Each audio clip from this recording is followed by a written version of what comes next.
Hi అండి. ఈరోజు మనం తెలుగు ముచ్చట్లలో తెలుగు కవయిత్రులు వారి రచనా విశేషాలను తెలుసుకుందాము. ఈ టాపిక్ అనేది మనకి టెట్, డిఎస్సి, జేఎల్, గురుకుల ఇంకా మరిన్ని పోటీ పరీక్షల్లో వస్తుంది. ముందుగా చానమ్మ ప్రోలమ్మ గురించి తెలుసుకుందాము. ఈ చానమ్మ ప్రోలమ్మ కవయిత్రులు కాలము 13వ శతాబ్దము. ఖడ్గతిక్కన భార్య చానమ్మ, ఖడ్గతిక్కన తల్లి ప్రోలమ్మ. తొలి తెలుగు కవయిత్రులు చానమ్మ ప్రోలమ్మలు అని ఊటుకూరి లక్ష్మీకాంతమ్మ తన తెలుగు కవయిత్రులు అన్న గ్రంథంలో అభిప్రాయపడ్డారు. వగపేటికి జలకమాడవచ్చిన చోటన్ అన్న కవయిత్రి చానమ్మ. వగపేటికి జలకమాడవచ్చిన చోటన్ అన్న కవయిత్రి చానమ్మ. పాలున్ విరిగినవి తిక్క పాలును విరిగెను అన్న కవయిత్రి ప్రోలమ్మ. పాలున్ విరిగినవి తిక్క పాలును విరిగెను అన్న కవయిత్రి ప్రోలమ్మ. రెండవ కవయిత్రి పేరు గంగాదేవి. ఈ గంగాదేవి కాలము 14వ శతాబ్దము. రచన మధుర విజయము సంస్కృతంలో ఉంటుంది. మరో పేరు వీరకంపరాయల చరిత్ర. ఈ మధుర విజయంకు మరొక పేరు వీరకంపరాయల చరిత్ర. ఈమె కాకతీయుల ఆడపడుచు, బుక్కరాయల కోడలు, కంపరాయల భార్య. గంగాదేవి కాకతీయుల యొక్క ఆడపడుచు, బుక్కరాయల కోడలు, కంపరాయల భార్య. ఈమె యొక్క రచన మధుర విజయం, వీరకంపరాయల చరిత్ర అని కూడా అంటారు. ఈమె యొక్క కాలము 14వ శతాబ్దము. మూడవ కవయిత్రి మోహనాంగి. ఈమె యొక్క కాలము 16వ శతాబ్దము. రచన మారీచి పరిణయము. ఈమె కృష్ణదేవరాయల కుమార్తె. ఈమె అసలు పేరు తిరుమలాంబ అని చెబుతారు. మోహనాంగి అసలు పేరు తిరుమలాంబ. మోహనాంగి రచన మారీచి పరిణయము. ఈ మోహనాంగి శ్రీకృష్ణదేవరాయల యొక్క కుమార్తె. ఈమె యొక్క కాలము 16వ ఉత్తరార్ధం. నాలుగవ కవయిత్రి తిరుమలాంబ. కాలము 16వ ఉత్తరార్ధము. రచన వరదాంబిక పరిణయము సంస్కృతంలో ఉంటుంది. అంటే తిరుమలాంబనే మోహనాంగి, మోహనాంబనే తిరుమలాంగి. మోహనాంగి తిరుమలాంబ ఒక్కరే. కవయిత్రి. ఐదవ కవయిత్రి గురించి తెలుసుకుందాము. ఐదవ కవయిత్రి పేరు నాచి.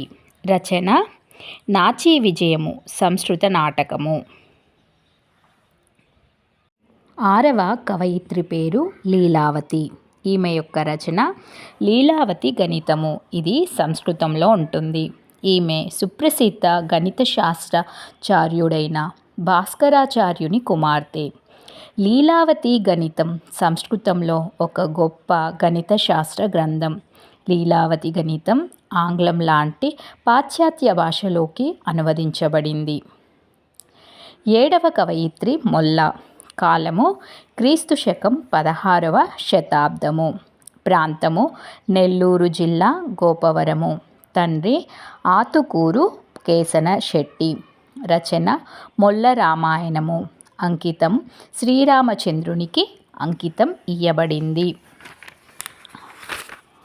మొల్ల అన్న పదానికి బొండు మల్లె, మల్లెపువ్వు అనే అర్థాలు ఉన్నాయి. మొల్ల కుమ్మర కులజ అని ప్రతీతి. గోపవరపు శ్రీకంఠ మల్లేశ్వరుని వరప్రసాదం వల్ల తనకు కవితా సంపద లభించిందని రామాయణంలో చెప్పుకుంది.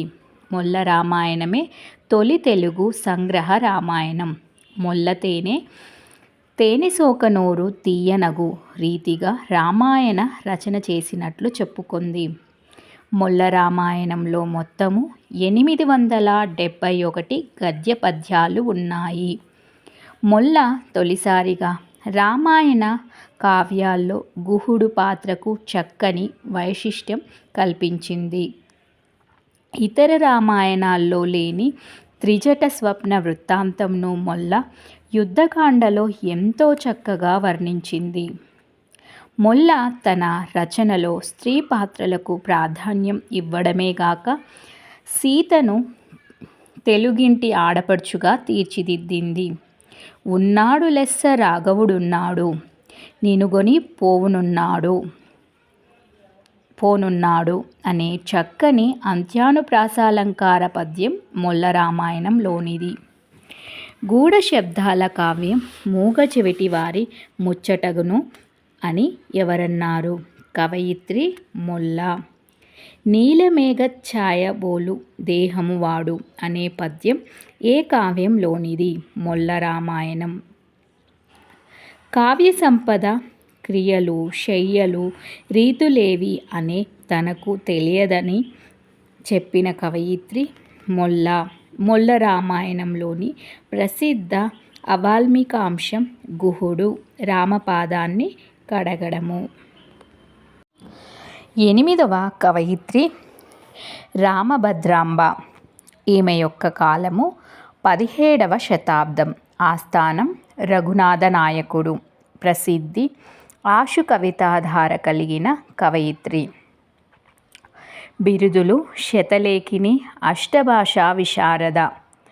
రచన రఘునాథ నాయకాభ్యుదయము సంస్కృతంలో రచించబడింది. కవయిత్రి 9వ కవయిత్రి మధురవాణి.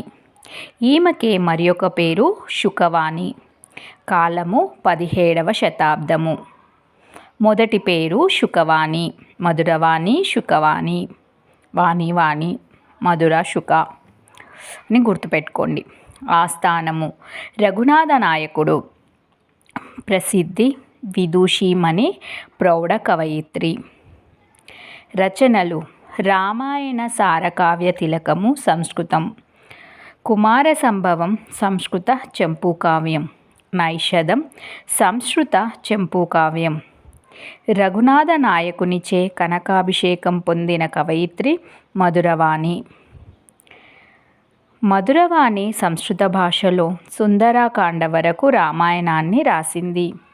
మధురవాణి తన కావ్యంలో మధురైక్య కదు రంధరాంధ్ర కవితా నిర్మాణ సమ్మాన్య అని చెప్పుకొంది. మాధుర్య కదురంధరాంధ్ర కవితా నిర్మాణ సమ్మాన్య అని చెప్పుకుంది. 10వ కవయిత్రి పసుపులేటి రంగాజమ్మ. ఈమె యొక్క కాలము 17వ శతాబ్దము. ఆస్థానము విజయరాఘవ నాయకుడి ఆస్థానము. బిరుదులు రాజనీతి విద్యా విశారద, అష్టభాష కవిత, సర్వంకష విశేష విశారద. రచనలు మన్నారుదాస విలాసం అనే ప్రబంధము, మన్నారుదాస విలాసం అనే యక్షగాన నాటకము. మూడోది ఉషాపరిణయం అనే ప్రబంధం. రంగాజమ్మ విజయరాఘవ నాయకుని భోగపు పత్ని. రంగాజమ్మ విజయరాఘవ నాయకుని చేత కనకాభిషేకం చేయించుకున్న విదూషీమణి. విజయరాఘవుడు కాంతిమతిని వివాహమాడ్డం మన్నారుదాస విలాస ప్రబంధంలోని ఇతివృత్తము. మన్నారుదాస విలాస ప్రబంధంలో రంగాజమ్మ తంజావూరు నగరాన్ని చక్కగా వర్ణించారు. ఉషాపరిణయం హరివంశ పురాణాంతర్గతమైన ప్రబంధం. పరగ హరివంశమున నుషాపరిణయ కథ దెనుగు గావింపు నిమిక నీవు తేటగాగా అని విజయరాఘవ నాయకుడు పసుపులేటి రంగాజమ్మతో అన్నాడు. చతురాస్యుండనగు నీపతి ఇటు నిను గారవించి బహుమతిన్మీరన్ కృతి రచయింపు మనన్ భారతికిన్ బ్రతివత్తువమ్మ రంగాజమ్మ అని శ్రీనివాస తాతాచార్యులు పేర్కొన్నారు. విజయరాఘవ మహీపాల నిత్య సంభావిత అని రంగాజమ్మ పేర్కొన్నారు. ఏ వనితల్ మముందలప మేమిపనో తమరాడువారుగా రోవల పించు నేర్పరు దరోతమ కౌగిటలోన నుండగా నన్న చాటుపద్యం రంగాజమ్మది. 11వ కవయిత్రి ముద్దుపల్లని. ఈ ముద్దుపల్లని యొక్క కాలము 18వ శతాబ్దము. రచనలు రాధికా స్వాంతనము అనే ప్రబంధము, రెండవది సప్తపది. నామాంతరం ఇలాదేవీయము. అంకితం బాలకృష్ణునకు. పాత్రలు కృష్ణుడు, రాధ, ఇలాదేవి. రెండవ ప్రతాప సింహునిచే కనకాభిషేకం పొందిన కవయిత్రి ముద్దుపలని. ముదుపలని గురువు వీరరాఘవ దేశికుడు. తంజావూరు మహారాష్ట్ర రాజు ప్రతాపసింహుని చేత ముదుపలని జామేకరాంబ రాభరణాదులు బహుమతిగా పొందింది. సాహిత్య విద్యా శారద అయిన తంజావూరి కవయిత్రి ముదుపలని. ముదుపలని తంజావూరు మహారాష్ట్ర రాజగు ప్రతాపసింహుని భోగపత్ని. ఈమె వేశ్య అని ప్రతీతి. ముదుపలని రాసిన రాధికా స్వాంతనము ఒక మోహన శృంగార ప్రబంధము. రాధికా స్వాంతనం 4 ఆశ్వాసాల మోహన శృంగార ప్రబంధం. రాధికా స్వాంతనంలో పోషింపబడిన శృంగారం నిషిద్ధ శృంగారం. కృష్ణుని చెంతకు రాయబారిగా రాధ ఎవరిని పంపింది అంటే చిలుకను పంపింది. ముదుపలని కంటే ముందే రాధికా స్వాంతనమును 126 గద్య పద్యాలచే ఏకశ్వాస చాటు ప్రబంధంగా రాసినవారు సముఖము వెంకట కృష్ణప్ప నాయకుడు. ఈమె రాసిన సప్తపది కావ్యాన్ని తమిళంలో ఆండాళ్ కవి తిరుప్పావై అన్న పేరుతో అనువదించారు. రాధికా స్వాంతనం కావ్యాన్ని గురించి ఒక స్త్రీ రాయదగిన కావ్యం కాదు అని విమర్శించిన వారు కందుకూరి వీరేశలింగం. కవయిత్రి పేరు 12వ కవయిత్రి పేరు తరిగొండ వెంగమాంబ. ఈమె యొక్క కాలము 1840. తల్లిదండ్రులు మంగమాంబ కృష్ణయ్య మాత్యుడు. గురువు సుబ్రహ్మణ్యుడు. రచన వెంకటాచల మహత్యము అనే పద్యకావ్యము, వాసిష్ఠ రామాయణం అనే ద్విపద కావ్యము, రాజయోగసారం ద్విపద కావ్యము, కృష్ణమంజరి భాగవతము 12 స్కందాలు ద్విపదలో, విష్ణు పారిజాతం యక్షగానము, ముక్తికాంతా విలాసము యక్షగానము ఈమె యొక్క రచనలు. ఈమె బాల వితంతువు. ఈమె రచనలన్నీ తరిగొండ నృసింహస్వామికి అంకితం ఇవ్వబడ్డాయి. ఈమె భాగవతంలోని 12 స్కందాలను ద్విపదలో రాసినది. ఈమె రాసిన వాసిష్ఠ రామాయణమునకే యోగ వాసిష్టం అన్న నామాంతరం కలదు. 13వ రచయిత్రి బండారు అచ్చమాంబ. జననము 1974.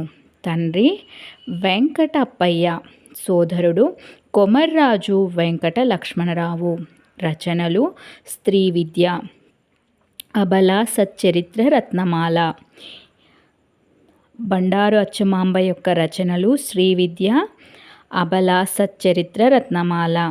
ఈమె సుప్రసిద్ధ పరిశోధకుడు కొమర్రాజు లక్ష్మణరావు సోదరి.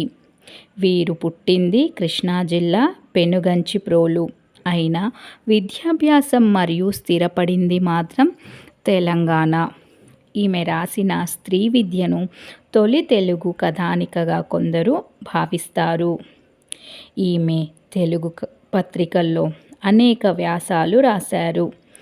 బండారు అచ్చమాంబ తన కథల్లో కచ్చే, పారి, తేప, అత్త మొదలైన తెలంగాణ మాండలిక పదాలను ప్రయోగించింది. తెలుగులో మొట్టమొదటి కథానిక రచయిత్రి బండారు అచ్చమాంబ. బండారు అచ్చమాంబ తెలుగులో రాసిన మొట్టమొదటి కథ ప్రేమ పరీక్షణము. 14వ కవయిత్రి కనుపర్తి వరలక్ష్మమ్మ.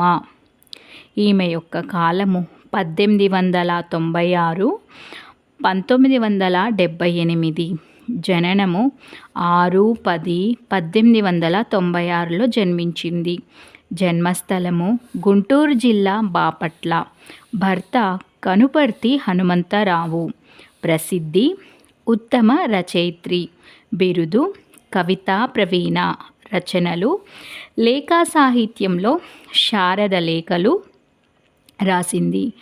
కథానికలు మా ఊరు, పెన్షన్ పుచ్చుకున్న నాటి రాత్రి, కథ ఎట్లా ఉండాలి మొదలైనవి ఈమె యొక్క కథానికలు. ఈమె భర్త ప్రోత్సాహంతో సుమారు 50 కథలు, 2 నవలలు రచించారు. ఆమె భారతి, గృహలక్ష్మి, అనసూయ, వినోదవాణి, ఆనందవాణి మొదలైన పత్రికల్లో రచనలు చేశారు. తెలుగులో లేఖా సాహిత్యానికి ప్రాచుర్యం కల్పించిన రచయిత్రి కనుపర్తి వరలక్ష్మమ్మ. కనుపర్తి వరలక్ష్మమ్మ వివిధ సామాజిక అంశాలను, స్త్రీల సమస్యలను వివరిస్తూ కల్పలత అనే ఆమెకు శారద రాసిన లేఖలే శారద లేఖలు. ఈమె గృహలక్ష్మి పత్రికలో 6 సంవత్సరాల పాటు శారద లేఖలు ప్రచురించారు. తెలుగు సాహిత్యంలో 1928-34 ప్రాంతంలో శారద లేఖలు సంచలనం సృష్టించాయి. ఈమె లీలావతి అన్న కలం పేరుతో ఆంధ్రపత్రికలో మా చెట్టు నీడ ముచ్చట్లు శీర్షికతో రచనలు చేశారు. 1934లో గృహలక్ష్మి సువర్ణ కంకణం పొందిన మొట్టమొదటి మహిళ కనుపర్తి వరలక్ష్మమ్మ. ఆంధ్రప్రదేశ్ సాహిత్య అకాడమీ చేత ఉత్తమ రచయిత్రిగా కనుపర్తి వరలక్ష్మమ్మ సత్కరింపబడ్డారు. కనుపర్తి వరలక్ష్మమ్మ గాంధీ మీద దండకం రాశారు. గుడివాడలో జరిగిన సప్తతి మహోత్సవ సన్మాన సభలో కవితా ప్రవీణ బిరుదును పొందారు. ఈమె 1967లో ఆంధ్రప్రదేశ్ సాహిత్య అకాడమీ ఉత్తమ కవయిత్రి పురస్కారాన్ని అందించింది. ఈమె 1975లో ప్రథమ ప్రపంచ తెలుగు మహాసభల స్వర్ణఫలకం, తామ్రపత్ర బహుమతి అందుకున్నారు. 15వ కవయిత్రి కాంచనపల్లి కనకమ్మ. ఈమె యొక్క కాలము 1893. జన్మస్థలం పలనాటి సీమలో దుర్గి గ్రామం. బిరుదు కవితా విశారద. సత్కారం గృహలక్ష్మి స్వర్ణ కంకణం. రచనలు రంగశతకం, కాశీయాత్ర చరిత్ర, జీవయాత్ర ఆధ్యాత్మిక కావ్యం, పద్యముక్తావళి, రామాయణ కథా సంగ్రహం, గౌతమ బుద్ధ చరిత్ర, పాండవోదంతము. చెల్లపిల్ల వెంకటశాస్త్రి చేత ప్రశంసలు పొందిన కవయిత్రి కాంచనపల్లి కనకమ్మ. చదివినా చదవకున్నయున్ ముదితలు విద్వాంసురాండ్రు పుట్టవు చేతన్ అంటూ స్త్రీలను సమర్థించిన కవయిత్రి కాంచనపల్లి కనకమ్మ. 16వ కవయిత్రి ఊటుకూరి లక్ష్మీకాంతమ్మ. కాలము 1917-1996. జన్మస్థలం తూర్పుగోదావరి జిల్లా మండపేట గ్రామం. తల్లిదండ్రులు సుశీలమ్మ, నాలము కృష్ణారావు. ఈయనని మధుర కవి అని కూడా అంటారు. ఊటుకూరి లక్ష్మీకాంతమ్మ బిరుదులు కవయిత్రి తిలక, కళా ప్రపూర్ణ, ఆంధ్ర సరస్వతి, సాహితీ రుద్రమ. సత్కారం గృహలక్ష్మి స్వర్ణ కంకణము. రచనలు కావ్యాలు దేవి స్తవరావళి, మన సాహితీ మధుభారతి, కన్యకమ్మ నివాలి, మహిళా విక్రమ సూక్తము, చీకటి రాజ్యం, కోరల మధ్య కోటి స్వర్గాలు, సుధూక్తి మంజరి, జాతిపిత దండకం, లజ్జా కిరీటధారిణి, నా తెలుగు మాంచాల. పరిశోధనా గ్రంథాలు ఆంధ్ర కవయిత్రులు, భారత కవయిత్రులు, ఆంధ్రుల కీర్తన, వాగ్మయ సేవ, ఆత్మకథ, సాహితీ రుద్రమ. ఆధునిక కాలంలో కనకాభిషేకం పొందిన ఏకైక కవయిత్రి ఊటుకూరి లక్ష్మీకాంతమ్మ. ఆధునిక యుగంలో తొలితరం పరిశోధకులలో ముందు వరుసలో ఉండే కవయిత్రి ఊటుకూరి లక్ష్మీకాంతమ్మ. మనం మస్తిష్కం గల మాన్యమూర్తులం. ఈ మాన్య ధరిత్రి మాత ప్రసవించిన మహాపవిత్ర మూర్తులం అంటూ ఊటుకూరి లక్ష్మీకాంతమ్మ దేశభక్తిని ప్రబోధించారు. సరస్వతి సామ్రాజ్య వైభవం అనే పేరుతో అలనాటి భువన విజయం సాహితీ మండపాన్ని తలపించే రీతిలో కవయిత్రుల సాహితీ రూపకాన్ని లక్ష్మీకాంతమ్మ రచించి ఆమె స్వయంగా అనేక ప్రదర్శనలు ఇచ్చారు.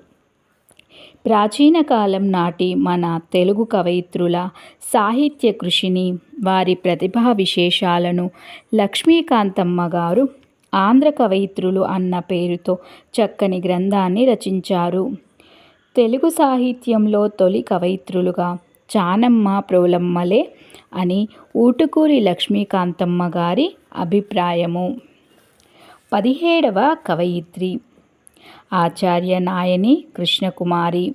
జననము 1930, 2015. తండ్రి నాయని సుబ్బారావు, సుప్రసిద్ధ భావకవి. విశేషం: భాషా సాహిత్యం, జానపద సాహిత్యంలో కృషి. రచనలు: వ్యాస సంకలనాలు, పరిశోధన, పరిశీలన.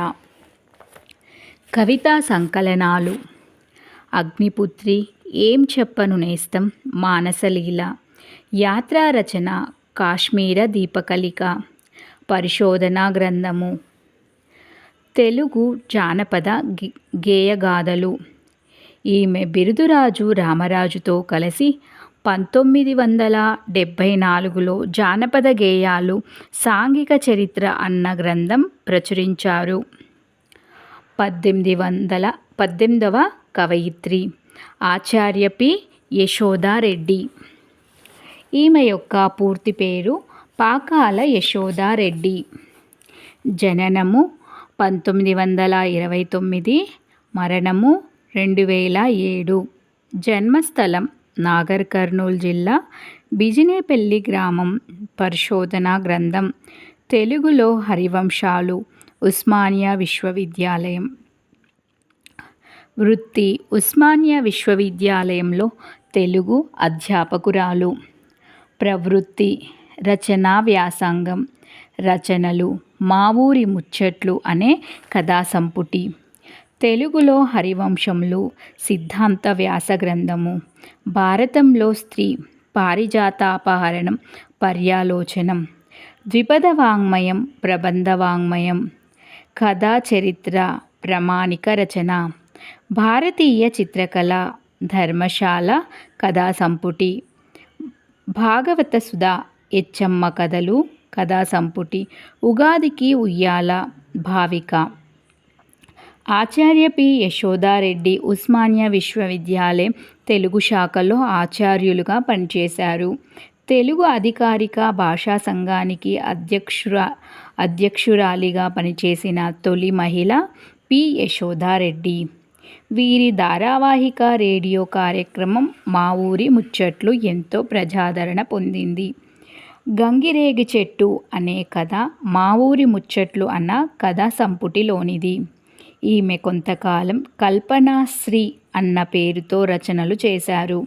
ఈమె అచ్చమైన తెలంగాణ రచయిత్రిగా పేరు పొందారు. ఈమె దివాకర్ల వెంకటావధాని పర్యవేక్షణలో తెలుగులో హరివంశములు అన్న అంశంపై పరిశోధన చేశారు. ఇక 19వ రచయిత్రి గురించి తెలుసుకుందాము. అబ్బూరి ఛాయాదేవి. ఈమె యొక్క జననము 1933 అక్టోబర్ 13న. జన్మస్థలము రాజమండ్రి, స్థిర నివాసం హైదరాబాద్. తల్లిదండ్రులు వెంకటరమణయ్య, మద్దలి వెంకటాచలము. విద్యాభ్యాసం హైదరాబాద్ నిజాం కళాశాల. రచనలు ఎక్కువగా అనువాదాలు ఉన్నాయి. 1 అనగా అనగా 2 ప్రపంచ జానపద గాథలు కథలు, ప్రయాణము, ఉపగ్రహం, సుఖాంతం, 3 ముళ్ళ ముచ్చట. బోన్సాయి బ్రతుకులు, శ్రీమతి ఉద్యోగిని, కర్త కర్మ క్రియ, మృత్యుంజయ కాంత. ఇతర రచనలు అపరిచిత లేఖ, విన్నావా, తానా మార్గం. ఈమె హైదరాబాదులోని నిజాం కళాశాలలో తెలుగు విద్యార్థి సంఘం ఉపాధ్యక్షులుగా పనిచేసింది. 20వ కవయిత్రి. పేరు ఓల్గా. జన్మస్థలము గుంటూరు. 1950. అసలు పేరు పోపూరి లలితాకుమారి. అసలు పేరు పోపూరి లలితాకుమారి. కలం పేరు ఓల్గా. రష్యాలో ఒక నది పేరు. ఓల్గా అనగా రష్యాలో ఒక నది పేరు. ప్రసిద్ధి. గొప్ప స్త్రీవాద రచయిత్రిగా ఈమె ప్రసిద్ధి చెందింది. రచనలు. స్త్రీవాద కవితలు. ప్రతి స్త్రీ ఒక నిర్మల కావాలి. మెహందీ స్త్రీల విజ్ఞప్తి. స్త్రీవాద నవలలు. సహజ, స్వేచ్ఛ, మానవి, ఆకాశంలో సగము, గులాబీలు, కన్నీటి కెరటాల వెన్నెల, ప్రయోగం, నవలిక. స్త్రీవాద వ్యాసం. సంకెళ్ళు తెగుతున్న సంగీతం. స్త్రీవాద కథలు. రాజకీయ కథలు. సంపాదకత్వం. నీలి మేఘాలు. స్త్రీవాద కవిత సంకలనం. ఓల్గా నవలలపై చలం, కొడవటిగంటి కుటుంబరావు అన్న రచయితల ప్రభావం కనిపిస్తుంది.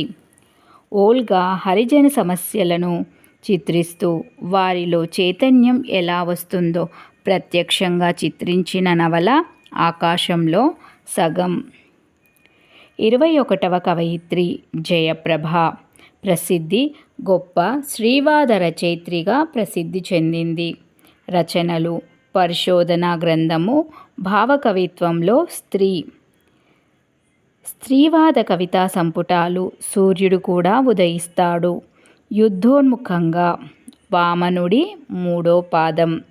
ప్రసిద్ధ స్త్రీవాద కవితలు. పైటను తగలేయాలి. యశోధర. వొగపెందుకే.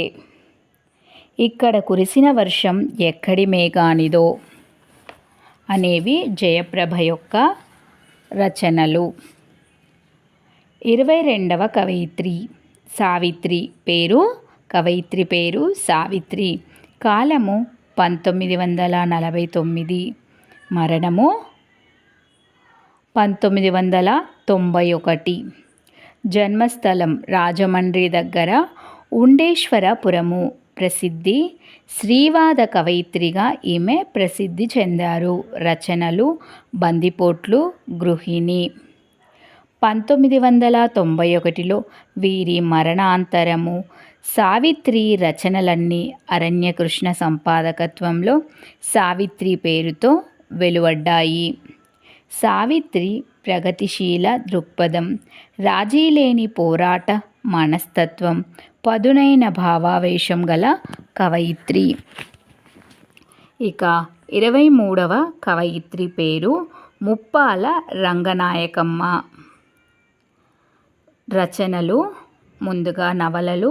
జానకి విముక్తి, బలిపీఠం, పేకమేడలు. విమర్శ గ్రంథం. రామాయణ విషవృక్షం. వ్యాస సంకలనం. స్త్రీ స్వేచ్ఛ. స్త్రీవాద దృక్పథంతో వచ్చిన మొదటి నవల జానకి విముక్తి. స్త్రీవాద దృక్పథంతో వచ్చిన మొదటి నవల జానకి విముక్తి. విశ్వనాథ వారి రామాయణ కల్పవృక్షం కావ్యాన్ని ఖండిస్తూ రంగనాయకమ్మ రామాయణ విషవృక్షం రాశారు. 24వ రచయిత్రి. ఇల్లందిల సరస్వతీదేవి. ఈమె యొక్క కాలము 1918 నుండి 1998 వరకు. జన్మస్థలము పశ్చిమ గోదావరి జిల్లా నరసాపురం. స్థిర నివాసం హైదరాబాదులో ఉంటుంది. తల్లిదండ్రులు వెంకట లక్ష్మమ్మ, కామరాజు వెంకటప్పయ్య. భర్త ఇల్లందిల సీతారామారావు ఖమ్మం జిల్లా. విశేషం: బాలవాङ्మయంలో కృషి. రచనలు: నారీ జగత్తు, జీవన సామరస్యం, వెలుగుబాటలు, పండుగ బహుమానం, అక్కరకు వచ్చిన చుట్టం అనే కథానిక సంపుటి, రాగంలో రంగులు నాటికల సంపుటి, గాంధీ కథ, జాతిరత్నాలు, స్వర్ణ కమలాలు కథల సంపుటి, పాచిక కథ, కాగితపు పూలు కథ, బాలవీరులు నాటిక, కళ్యాణ కల్పవల్లి వ్యాసతరంగిణి, దూరం చేసిన పొలిమేరలు అనే నవల, తల్లిలేని పిల్ల నవల, మంచు వీడిన మొగ్గ నవల, తేజోమూర్తులు, తులసీ దళాలు కథా సంపుటి. 1982లో ఈమె రాసిన స్వర్ణ కమలాలు కథా సంపుటికి కేంద్ర సాహిత్య అకాడమీ అవార్డు వచ్చింది. ఈమె తెలంగాణ కోడలుగా సమకాలీన తెలంగాణ నాయకులతో కలిసి ఈ ప్రాంత అభ్యుదయం కోసం పాటుపడింది.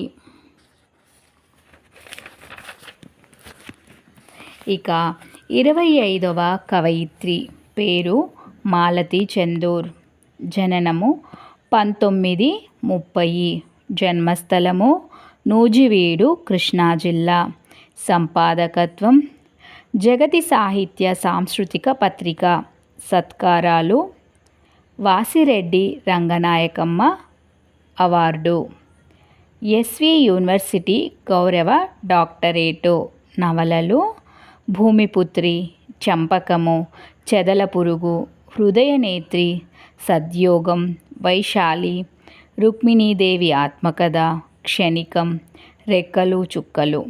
అనువాద నవలలు: జయశంకర్ గారి నెలని రింగల్, పార్థసారథి గారి సముదయ వ్యక్తి,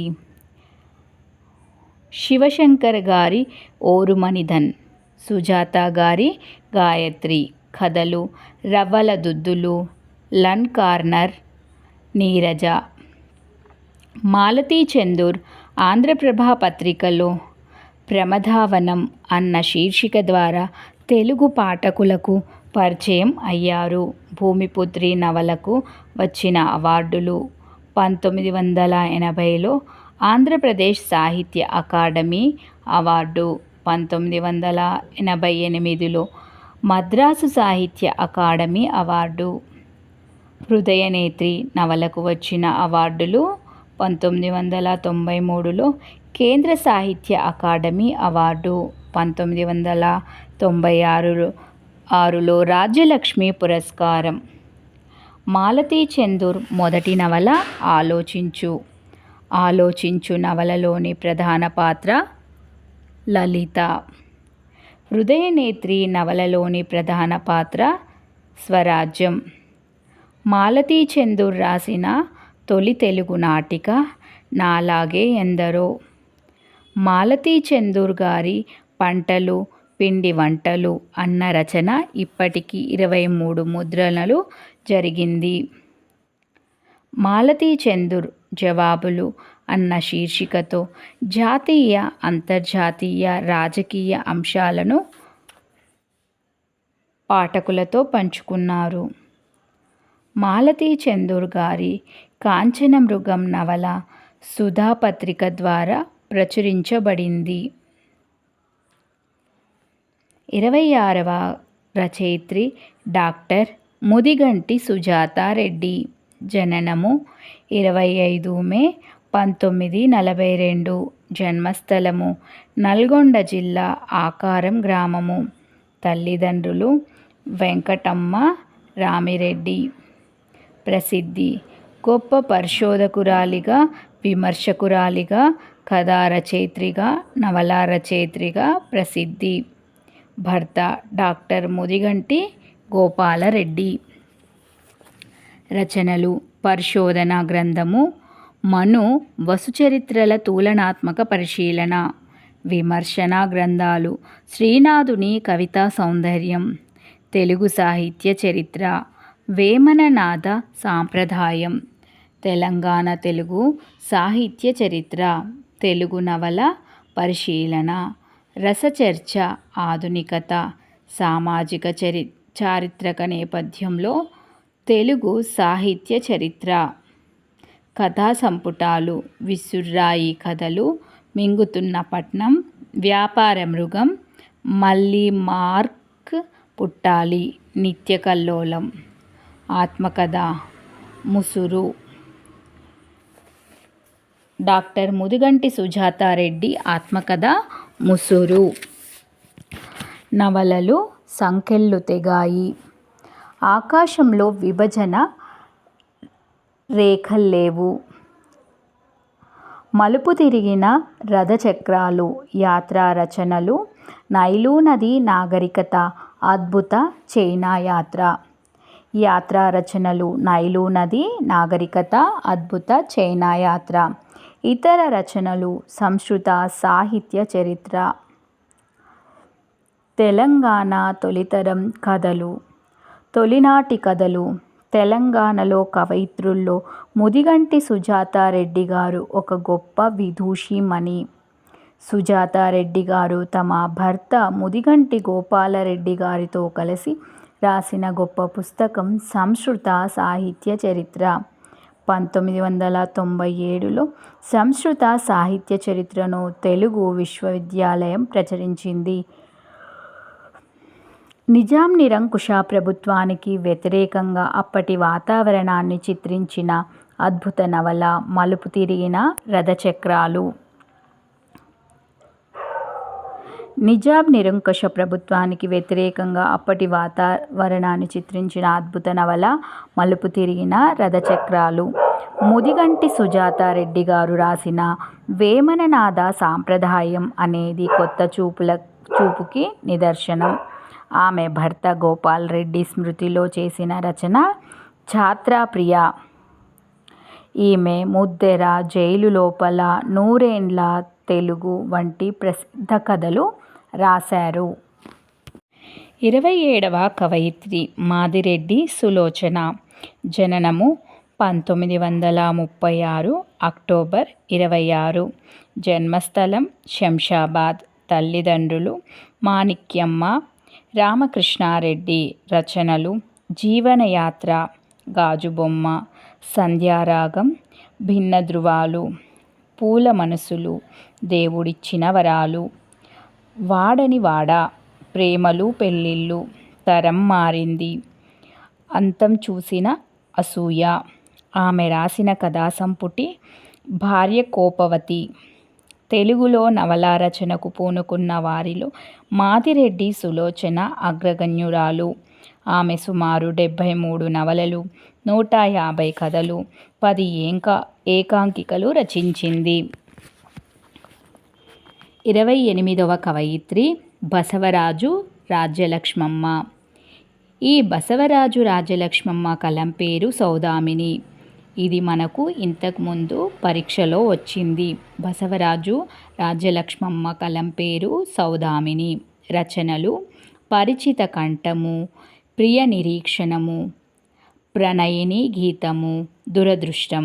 రాజ్యలక్ష్మమ్మ ప్రసిద్ధ భావకవి బసవరాజు అప్పారావు భార్య. రచయిత్రి షాజహానా. జన్మస్థలము ఖమ్మం జిల్లా పాల్వంచ. తండ్రి దిలావర్. ప్రసిద్ధ రచయిత.